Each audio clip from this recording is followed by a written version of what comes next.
ಇದು ಒಂದೇ ಮನೆಯ ನಾಲ್ವರು ನಾಲ್ಕು ದಿಕ್ಕುಗಳಲ್ಲಿ ದಿಕ್ಕಾಪಾಲಾಗಿ ನಿಂತಿರುವ ದುರಂತ ಕತೆ. ಇಂತಹ ದುರಂತಕ್ಕೆ ಕಾರಣವಾಗಿದ್ದು ಆ ಒಂದು ಅಪಘಾತದಲ್ಲಿ ಗಾಯಗೊಂಡಿದ್ದ ಮಗಳು ಸಾವಿಗೀಡಾದ್ರೆ ತಾಯಿ ಶವಾಗಾರದ ಮುಂದೆ ರೋದನೆ ಪಡ್ತಿದ್ದಾಳೆ. ಇದ್ಯಾವುದು ಗೊತ್ತಿರದ ತಂದೆ ಆಸ್ಪತ್ರೆಯ ಐಸಿಯುನಲ್ಲಿ ಚಿಕಿತ್ಸೆ ಪಡೆಯುತ್ತಿದ್ರೆ ಮತ್ತೊಂದು ಮಗು ಮನೆಯಲ್ಲಿದೆ. ಇತ್ತ ಇವರ ಚಿಕಿತ್ಸೆಗೆ ಭಿಕ್ಷೆ ಬೇಡಿದ್ದ ಮಹಾತಾಯಿ ಮಾತ್ರ ವಿಧಿಯಾಟಕ್ಕೆ ಮರುಗಿದ್ದಾರೆ. ಈ ಕುರಿತ ಕಂಪ್ಲೀಟ್ ರಿಪೋರ್ಟ್ ಇಲ್ಲಿದೆ.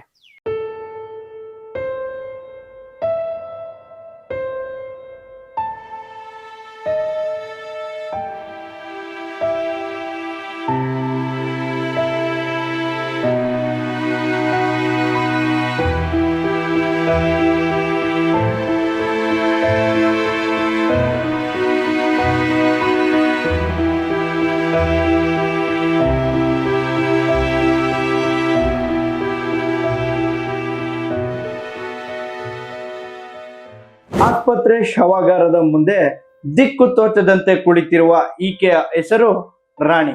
ಸೆಪ್ಟೆಂಬರ್ 9ರಂದು ನಂಜನಗೂಡಿನ ಬದನವಳು ಬಳಿ ನಡೆದ ಬೈಕ್ ಅಪಘಾತದಲ್ಲಿ ಗಾಯಗೊಂಡಿದ್ರು. ಒಂದೇ ಬೈಕ್ ನಲ್ಲಿ ಗಂಡ ಮಹೇಶ್ ಹಾಗೂ ಇಬ್ಬರು ಮಕ್ಕಳಾದ ಆದ್ಯ ಹಾಗೂ ಜಾಹ್ನವಿ ಪ್ರಯಾಣ ಮಾಡ್ತಿದ್ದಾಗ ಈ ಘಟನೆ ನಡೆದಿತ್ತು. ಇಡೀ ಕುಟುಂಬದ ಚಿಕಿತ್ಸೆಗೆ ಹಣ ಇಲ್ಲದಿದ್ದಾಗ ಗ್ರಾಮದಲ್ಲಿ ಸಂಬಂಧಿಗಳು ಭಿಕ್ಷೆ ಬೇಡಿದ್ದು ಭಾರಿ ಸುದ್ದಿಯಾಗಿತ್ತು. ದುರದೃಷ್ಟ ಅಂದ್ರೆ ಅಪಘಾತದಲ್ಲಿ ತೀವ್ರವಾಗಿ ಗಾಯಗೊಂಡಿದ್ದ ಮಗಳು ಆದ್ಯ ಚಿಕಿತ್ಸೆ ಫಲಿಸದೆ ಸಾವನ್ನಪ್ಪಿದ್ದಾಳೆ.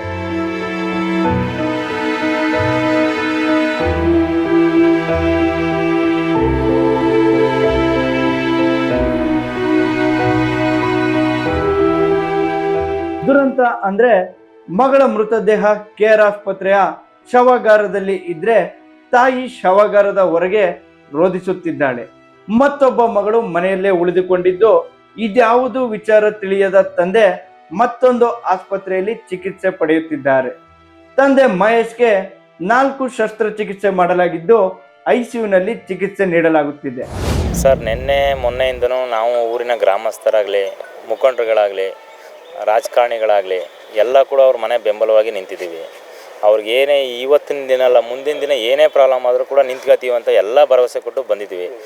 ಅದೇ ಥರ ನಮ್ಮ ಕ್ಷೇತ್ರದ ಶಾಸಕರಾದ ಶ್ರೀಯುತ ದರ್ಶನ್ ಧ್ರುವನಾರಾಯಣವರು ನಿನ್ನೆಯಿಂದನೂ ಕೂಡ ಅವರು ಸ್ಪಂದಿಸಿ, ಅವರು ಈ ಮೈಸೂರಲ್ಲಿ ಈ ಭಾಗದಲ್ಲಿ ಇಲ್ಲಿ ಇಲ್ಲ ಅಂದ್ರೂ ಬೆಂಗಳೂರು ಕೂಡ ಇದ್ರೂ ಕೂಡ ಏನಾಯಿತು ಏನು ಅಂತ ಪ್ರತಿ 5-5 ನಿಮಿಷಕ್ಕೂ ಕಾಲ್ ಮಾಡಿ ಮಾತಾಡಿಸಿ ವಿಚಾರಿಸಿ ಬೆಳಗ್ಗೆ 8:30ಗೆ ಇಲ್ಲಿಗೆ ಬಂದು 8:30ಯಿಂದ 10 ಗಂಟೆ ತನಕ ಎಲ್ಲ ಇಲ್ಲಿ ಏನೇನು ಕಾರ್ಯ ಆಗಬೇಕು, ಮುಂದಿನ PMD ಆಗಲಿ, ಇವ್ರಿಗೆ ಹಣ ಸಹಾಯ ಆಗಲಿ, ಇವತ್ತಿನ ದಿನ ಏನಾಗಬೇಕು ಅವ್ರಿಗೆಲ್ಲ ಮಾಡಿ ಪ್ರತಿಯೊಂದೂ ಅವರು ನಮಗೆ ನಿಂತು ಎಲ್ಲನೂ ಮಾಡಿಕೊಟ್ಟಿದ್ದಾರೆ. ಹಾಗಾಗಿ ನಾವು ನಮ್ಮ ಇವ್ರ ಪರವಾಗಿ, ನಮ್ಮ ಊರಿನ ಪರವಾಗಿ, ಗ್ರಾಮಸ್ಥರ ಪರವಾಗಿ ಅವ್ರಿಗೆ ಧನ್ಯವಾದ ಹೇಳೋಕ್ಕೆ ಇಷ್ಟಪಡ್ತೀವಿ. ಈಗ ಮಗು ಒಂದು ಕಡೆ ಇದೆ, ತಾಯಿ ಒಂದು ಕಡೆ ಇದೆ, ತಂದೆಗೆ ಈ ವಿಚಾರ ಯಾವಾಗ ಮುಟ್ಟಿಸ್ತೀರಿ, ಗೊತ್ತಾ? ಪರಿಸ್ಥಿತಿ ಏನು ಈಗಲೂ? ಸರ್, ಈಗ ಅವ್ರನ್ನ ಪರಿಸ್ಥಿತಿ ಏನಪ್ಪ ಅಂತಂದರೆ, ಈಗ ನಾವು ಅವ್ರನ್ನ ಐಸಿಯುಲಿ ಇದ್ದಾರೆ, ನಮಗೆ ಕೂಡ ನೋಡೋಕ್ಕೆ ಅವಕಾಶ ಮಾಡಿಕೊಟ್ಟಿಲ್ಲ. ಈಗ ನಮ್ಮ MLA ಸಾಹೇಬರು ಹೋಗಿ ನೋಡ್ಕೊಂಡು ಬಂದಿದ್ದಾರೆ.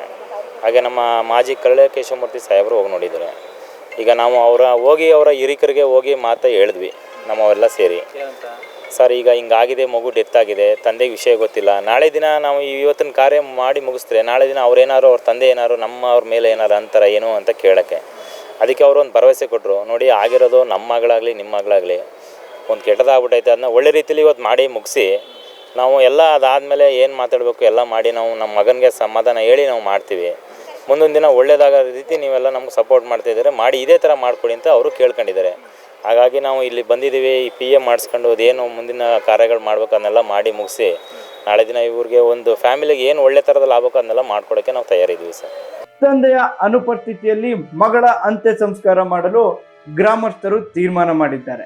ಇದಕ್ಕೆ ಈ ಕುಟುಂಬ ಕೂಡ ಒಪ್ಪಿಕೊಂಡಿದ್ದು ತಂದೆಗೆ ನಂತರ ವಿಷಯ ಮುಟ್ಟಿಸಿ ಸಮಾಧಾನ ಮಾಡುತ್ತೇವೆ ಎಂದಿದ್ದಾರೆ. ಇತ್ತ ಕುಟುಂಬದ ಕಷ್ಟಕ್ಕೆ ನೆರವಾದವರಿಗೆ ಗ್ರಾಮಸ್ಥರು ಧನ್ಯವಾದ ತಿಳಿಸಿದ್ದಾರೆ. ಈಗ ಮಗು ಒಂದು ಕಡೆ ಇದೆ, ಮಗು ಇಲ್ಲಿ ಅನಾಥವಾಗಿ ಬಿದ್ದಿದೆ. ನಮ್ಮೂರಿನ ಗ್ರಾಮಸ್ಥರು ಹಾಗೂ ಧ್ರುವನಾರಾಯಣವರ ಮಗ ದರ್ಶನ್ ಅವರು ಬಂದು ನಮ್ಗೆ ಎಲ್ಪ್ ಮಾಡಿಬಿಟ್ಟು ಹೋಗವ್ರ. ನಮ್ಮ ಕೂಸನ್ ತಂದವರು ಬೇರೆ ಕಡೆ ಒಂದು ಕಡೆ ನಿಂತವ್ರ. ಅವ್ರ ಕಡೆ ಅವರು ಒಂದು ಕಡೆ ಅಡ್ಮಿಂಟ್ ಆಗವ್ರ, ಇಲ್ಲಿ ಕೂಸು ಅದ. ಇಷ್ಟೇ ನಂಗೆ ಹೇಳಕ್ ಬರುತ್ತೆ ಸರ್. ಅಲ್ಲ ಕಣವ, ಈಗ ಯಾವ ಹಾಸ್ಪಿಟಲ್ ಇದ್ದಾರೆ ಅವರು ಗೊತ್ತಾ? KVC ಹಾಸ್ಪಿಟ್ಲಲ್ಲಿ ಅವ್ರ ಅಣ್ಣ. ಈಗ ಮಗ ಸತ್ತೋಗೋದು ಅಂತ ಹೇಳಿದಿರ ಇಲ್ಲ ಹೇಳಿಲ್ಲ ಅಣ್ಣ. ಅಪ್ಪಂಗೆ ಹೇಳಿಕ್ಕಿಲ್ವಾ? ಅಪ್ಪನ್ಗೆ ಹೇಳಕ್ ಆಯ್ತಾ ಇಲ್ಲ. ಅವ್ರು ಆ ಪರಿಸ್ಥಿತಿಯಲ್ಲಿ ಅವ್ರ ಒಂದು ಸ್ವಲ್ಪ ಯಾಕೆ ಏನು ಜಾಸ್ತಿ ಏಟಾಗಿದೆ? ಜಾಸ್ತಿ ಏಟಾಗಿದ್ದಂತ ಅಣ್ಣ. ಈಗ ಅವ್ರವ್ವ ಎದ್ದು ಓಡಾಡಿ ಎಲ್ಲ ಮಾಡೋ ತರಕ್ಕಿದ್ದದ? ಇಲ್ಲ ಸ್ವಲ್ಪ ಸರಾಗ ಇದು ಏನಿಲ್ಲ, ಅಲ್ಲಿ ಕೂತಾರ ಅಂತ ಅಲ್ಲಿ. ಇಷ್ಟೆಲ್ಲ ಕಷ್ಟಪಟ್ಟೆ ಕಣವ ನೀನು, ಮನೆ ಹತ್ರ ಹೋಗಿ ದುಡ್ಡೆಲ್ಲ ಕಲೆಕ್ಟ್ ಮಾಡಿದೆ ಕಡೆಗೂ ಬದುಕಿಸ್ಕೊಳಕ್ ಆಗ್ಲಿಲ್ಲ? ಆಗ್ಲಿಲ್ಲಕ್ಕಪ್ಪ, ಆಗ್ಲಿಲ್ಲ. ದೇವ್ರು ವಿಧಿ ನಮ್ಮನ್ನ ಕ್ರೂರಿ ನಮ್ಮನ್ನ ಆಟ ಆಡಿಸ್ಬಿಡ್ತು. ಈಗ ದುಡ್ಡಿಲ್ದ್ರೆ ಬಡವರು ಬದುಕಕ್ಕಾಗಲ್ಲ ಅಂತ ಅನ್ಸದ? ಹಂಗನ್ಸುತ್ತೆ ಅಂತ. ಈಗ ಬಂದು ನಮ್ಗೆ ಹೆಲ್ಪ್ ಮಾಡ್ಬಿಟ್ಟು ಹೋಗೋರೆಲ್ಲ ಅವರು. ಟೈಮ್ ಕರೆಕ್ಟಾಗಿ ದುಡ್ಡು ಸಿಕ್ಕಿದ್ರೆ ನಿಮ್ಮ ಮಗ ಬದುಕಿಸ್ಕೋಬೋದಾಗಿತ್ತು. ಎಲ್ಲ ಮಾಧ್ಯಮರು ಧನ್ಯವಾದಗಳು. ನಿನ್ನೆಯಿಂದ ಪಾಪ ನೀವೆಲ್ಲ ಮಾಡಿ ಮೂಗೋಸ್ಕರ ಭಾರಿ ಕಷ್ಟಪಟ್ಟು ಬಂದು ನಿನ್ನೆಯಿಂದ ಇವತ್ತವರೆಗೂ ಶ್ರಮ ಹಾಕಿದ್ರೆ ನಿಮ್ಮೆಲ್ಲರೂ ನಮ್ಮ ಕಡೆಯಿಂದ, ನಮ್ಮ ಊರಿನ ಕಡೆಯಿಂದ, ನಮ್ಮ ಗ್ರಾಮಸ್ಥರ ಕಡೆಯಿಂದ, ನಮ್ಮ ಮುಖಂಡರ ಕಡೆಯಿಂದ ತುಂಬುರದ ಧನ್ಯವಾದಗಳು. ಮೊನ್ನೆ ಏನು ನಡೀತು ಅಂದರೆ ಮೊನ್ನೆ ಆಕ್ಸಿಡೆಂಟ್ ಆಯಿತು. ಆಕ್ಸಿಡೆಂಟ್ ಆದಾಗ ನಮ್ಗೆ ವಿಚಾರ ಮುಗಿತು. MLA ಅವರು ದರ್ಶನ್ ಧ್ರುವಣ್ಣನವರು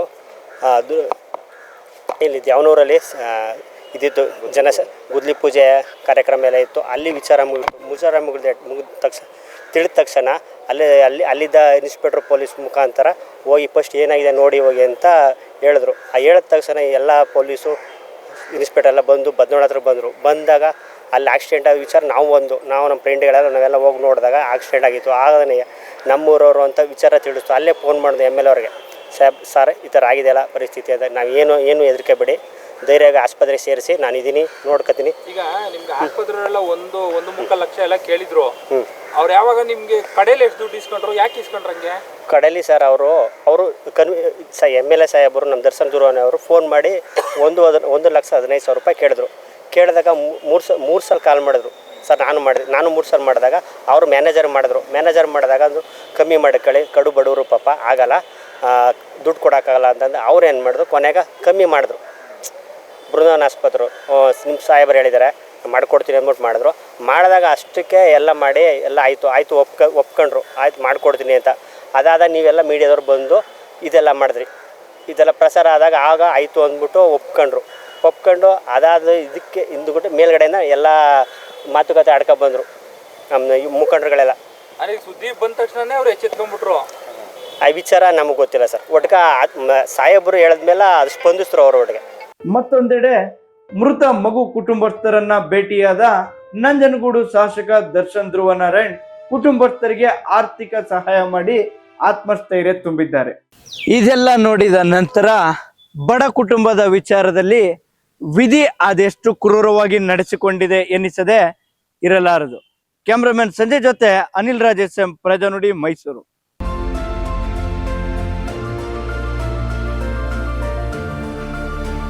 ನೈಜ ಸುದ್ದಿಗಾಗಿ ನೋಡ್ತಾ ಇರಿ ಕನ್ನಡಿಗರ ಪ್ರಜಾನುಡಿ ದಿನಪತ್ರಿಕೆ.